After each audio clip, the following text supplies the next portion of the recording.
Hello, everyone. Good afternoon, good morning, good evening, wherever you are in the world.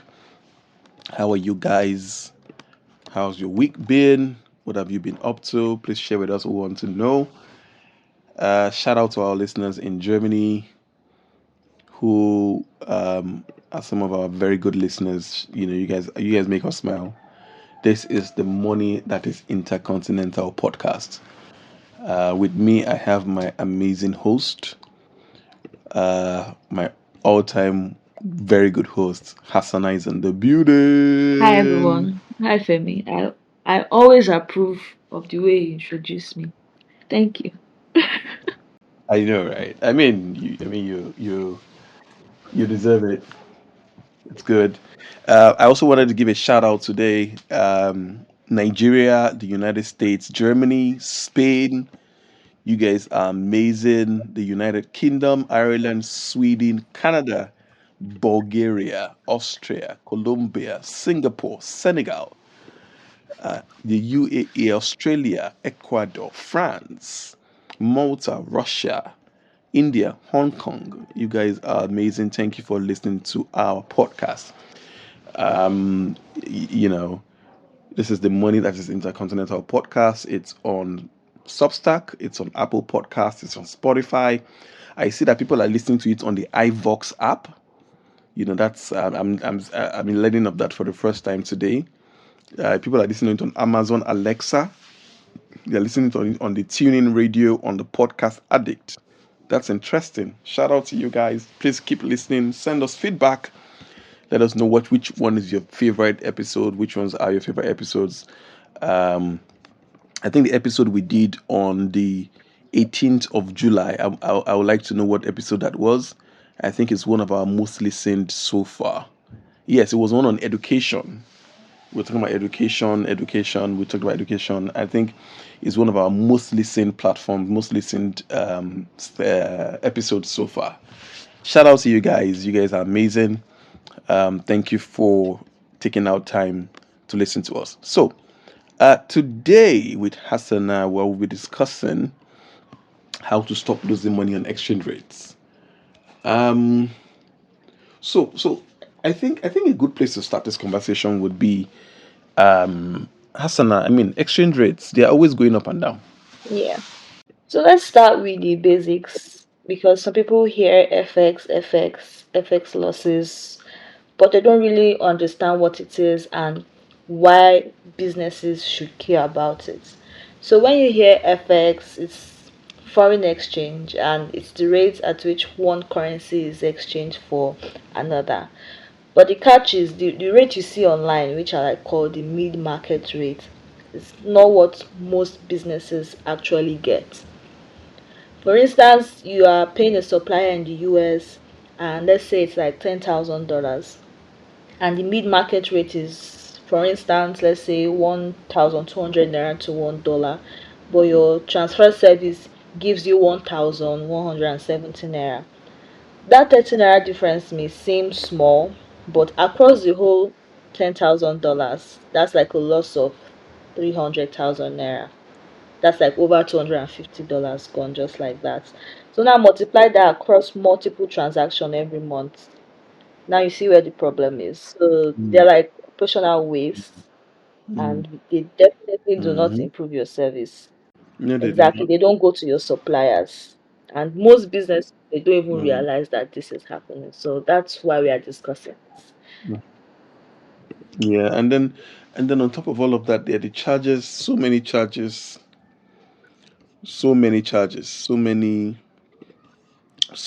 fees. So many, like, it's endless, right? This fees, that fees, this fees. So all of this come to affect what rates you get and what the final person gets. So I think I'm not going to mention the name, but there's a service where I think 2 3 years ago I used to transfer some money. So I, the sender, had to pay some fees in addition to the money I was sending, and then on top of that, the person getting the money did not get the complete amount. So there was another case where somebody was sending me, I think it was about 200 euros or something. the person had to pay about 220 or 230, and then I got 175, right? So at the end of the day, that's about 35 euros or 40 euros in charges on a 200 euro transaction. Is wild, very Very crazy, wild. right? So these are some of the issues that affect um, um, intercontinental trade, intercontinental transactions, and that's why we're bringing up the conversation today. Um, so why does, or rather, why is not the question? How do these fees and rates and things affect small businesses who are like trying to do international intercontinental business? I mean, there's informal channels where some businesses use local agents or black market brokers for better rates, but these rates are inconsistent, and there's like little protection or proof if something goes wrong. Plus, often there's a delay between the rate agreement and the actual payment, which exposes Yes, you to like market shifts. Yeah, we can also yes, talk about double conversions, like when you send money to a country where your naira has to first convert to dollars, then again to euros or pounds. That's like two FX hits, and both will come with yeah, fees and rate markups. Then there is another one that's there's time delays. So let's say you agree on an invoice amount today, but you don't pay until 4 days later.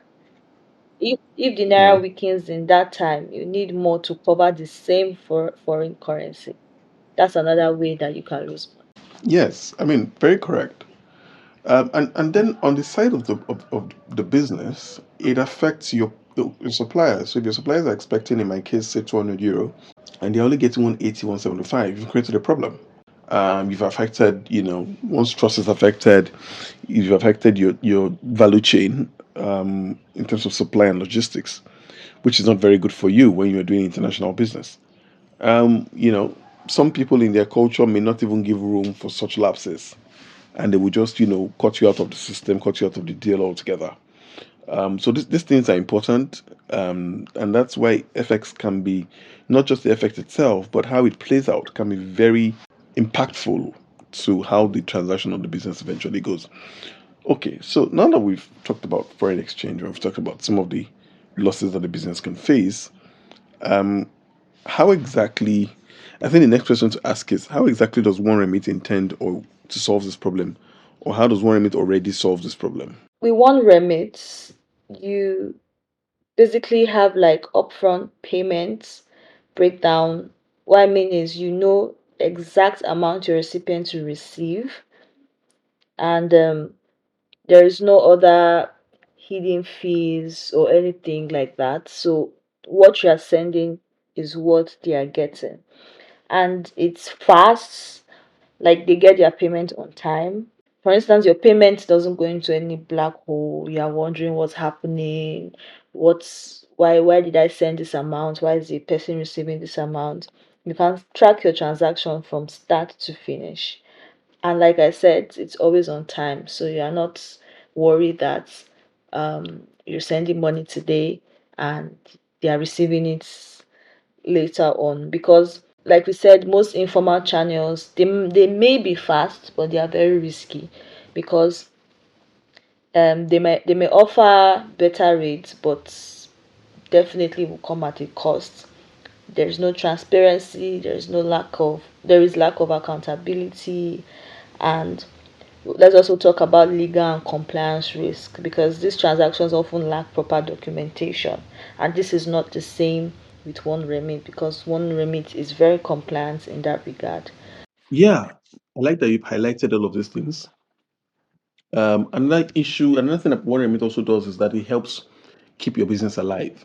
So, for example, if you are buying, let's say, perishable items like food, and it can only survive, say, 3 to 5 days in transit. So it's coming from a refrigerator or wherever it was stored, and it can only survive 3 to 5 days in transit. But it cannot live where it is because even though it's with a middleman somewhere, it's with a logistics hub somewhere. but they cannot release it to you because your payments have not arrived, and your payment partner, your banking partner, is saying, "Oh, give us 7 business days." Meanwhile, your products can only do 3 to 5 business days. You're at a loss. So this is kind of where these are some of the critical instances and businesses that One Remit is stepping up. Sometimes you're bringing in drugs and they have a particular temperature or time they can only be out of storage. You want to make sure that it arrives in time, and one of the ways you can do that is make sure that the payments are not held back, they're not delayed. That's like I said, critical junctions, or you're shipping in cars. You want to get some cars for, say, your wedding anniversary, a celebration, maybe Christmas and so on. I think shipping takes about 3 months. So we're currently in July. So that means the car should arrive. You pay this month, the car should arrive in October, November, thereabout. But if your funds are delayed, that pushes it forward. By the time your car arrives in Nigeria, or arrives in your country, maybe the prices have changed, maybe the market forces have changed, maybe the market dynamics have shifted. Maybe people are not interested in buying those other cars anymore. This time they want different types of cars. So these are some of the things that, or school fees. You get an admission, and the school says, "Oh, your money has to arrive within this, window, this period of time." If the money doesn't arrive, you might lose that admission. And sometimes those admissions are one in a lifetime opportunities. This is where One Remit is stepping up to help solve those problems. All right. Asana, do you have any question for me? No, I just have some final words. Uh, Okay, please go ahead. because at the end of the day, sending money internationally is a strategic business decision. And every time you make cross-border payments, you are either protecting your margins or eroding them. And for most businesses, the losses from poor foreign exchange rates go unnoticed until they start, you know, showing up in shrinking profits, delayed relationships, and plenty operational costs. So one Remi gives you a better way forward, as you're not guessing what the Yeah. exchange rate will be. There's no hidden fees. Yeah. You're not stuck in like days of settlement cycles while the market moves against you. So like we Yeah. always say all the time, one remit is very transparent. They get your payment on time because we believe that clarity is power. And when African businesses, in this case Nigerian businesses, are equipped with the right financial tools, they can compete globally without losing. So next Yeah. time you're ready to make an international payment, just ask yourself, is this the smartest way to move my money? And if you don't have a clear yes, then you should try one remit because we have your business in mind. And if you want to start this process, just go to www.oneremit.co. I'll repeat that, www.oneremit.co, and just get started. Yeah. Yeah. Very correct. Thank you, Hasana. This session has been amazing as usual. Again, if you are listening to this podcast, please share it. You might be saving a business. You might be helping a business stay alive, stay afloat, and expand. All right, until the next one. See you soon. This is Femi from Wondermate and Hasana. Thank you. Bye, everyone.